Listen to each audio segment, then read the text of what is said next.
আকাশ ভেঙে ঝরে পড়া প্রশান্তির বৃষ্টি, সঙ্গে দমকা হাওয়া। শনিবার দিনের শুরুতেই রিমঝিম বৃষ্টি ভিজিয়ে দেয় কংক্রিটের নগরী রাজধানী ঢাকা, ভিজিয়ে দেয় নাগরিক মন। শুরুতে হালকা ছন্দলয়ে ঝরে পড়লেও এক পর্যায়ে বাড়ে বৃষ্টির ছটা।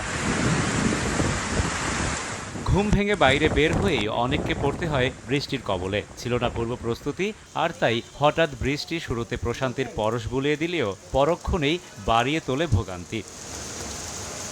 ঘণ্টাব্যাপী বৃষ্টিতে রাজধানীর মিরপুর, মোহাম্মদপুর সহ কিছু জায়গায় তৈরি হয় জলাবদ্ধতা। ভোগান্তিতে পড়েন কর্মস্থলগামী মানুষেরা। বিঘ্ন ঘটে যান চলাচলেও। কোথাও কোথাও নাগরিক মানুষের উঠোন, এমনকি বাসা বাড়িতে উঠে পড়ে বৃষ্টির পানি। একটু বৃষ্টি হলে পানি উঠতে যায়, মানে 10-20 মিনিটে বৃষ্টি হলেই পানি করে উঠতে যায়। আমাদের 9টা রুম আছে, 9টা রুমের ভিতরে 7টা রুমেরই ভাড়াটিয়া সব আমরা করেছি। কেউ আমাদের এই বাড়িওয়ালার বাসায় রাখছি, কেউ তাদের আত্মীয় স্বজনের বাসায় রয়েছে। আমি আমার বউ বাচ্চা নিয়ে চৌকিতে উপরে ছিলাম। জয় ব্রাইট লক টেকনোলজি সাধারণ পাউডারের তুলনায় দেয় দ্বিগুণ উজ্জ্বলতা। রিন অ্যাডভান্সড দেয় দ্বিগুণ উজ্জ্বলতা। বৃষ্টি ভোগান্তি থেকে বাঁচতে আগামী বর্ষা মৌসুমের আগেই ড্রেনেজ ব্যবস্থাপনা ঢেলে সাজানোর দাবি নগরবাসীর। রাশেদ বাপ্পি, সময় সংবাদ, ঢাকা।